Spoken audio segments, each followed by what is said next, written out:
from the get-go. And so I'm just making that clear that that was the standard protocol of the Holy Family all the way back to ancient times.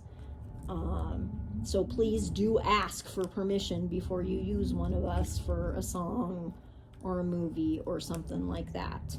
Now, if I ever start a ministry down the road, I'm going to need some disciples and apostles and stuff.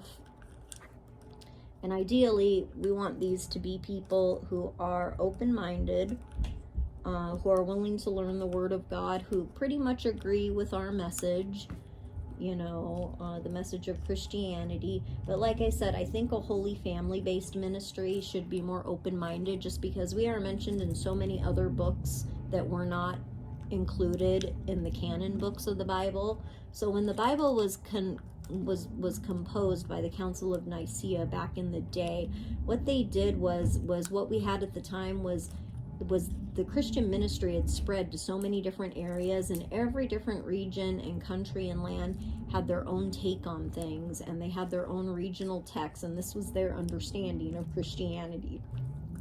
And Jesus went and studied with a lot of these people. He studied with the Essenes and the Gnostics and maybe the Zealots, and Gospels came out of that.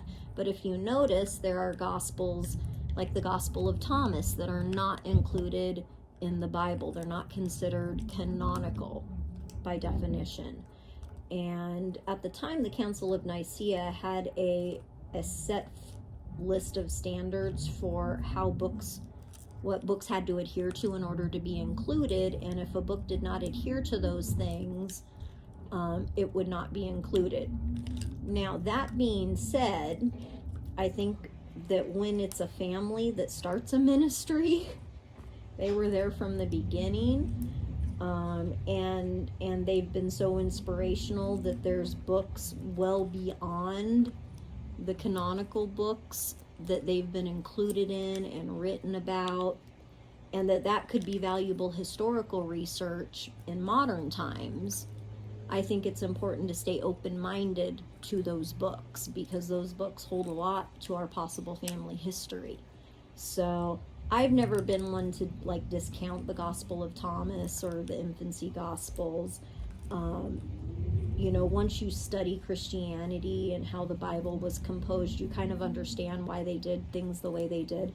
The interesting thing is, even though it doesn't explicitly say in the Bible that Jesus and Mary were definitely married, there are hints. It's almost like it was all there all along, and they almost didn't need to say it. Like Jesus saying at the wedding, thou hast saved the good wine for now. They didn't need to say he was the groom at his own wedding, because those words were how they said that. Because only the groom would have said something like that. It was the groom's job to provide the wine for weddings according to their customs at the time. So it's still there. It's still all there. It's just not spelled out as clearly. Okay, well, that is our lesson for today. Let me think. Can I think of any more miracles I've done? One time when I was a little girl, I was outside playing over by my grandpa's house, and there was this big, huge, really deep mud puddle. It was about this deep, maybe about this deep, and it was really, really big. And my mom makes this joke.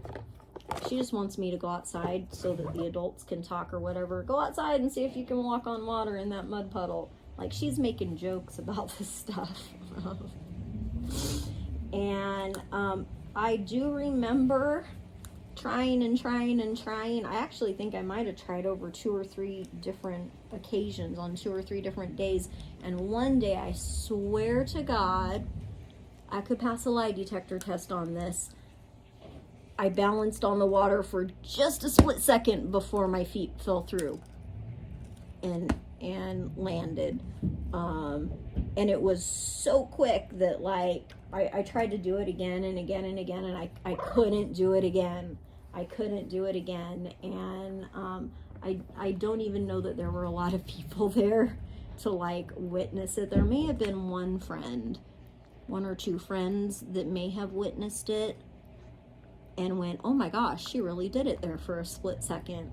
This was back when I was little, and there were rumors about Holy Family stuff, and my grandpa was reading Holy Blood, Holy Grail when it came out, and researching that stuff.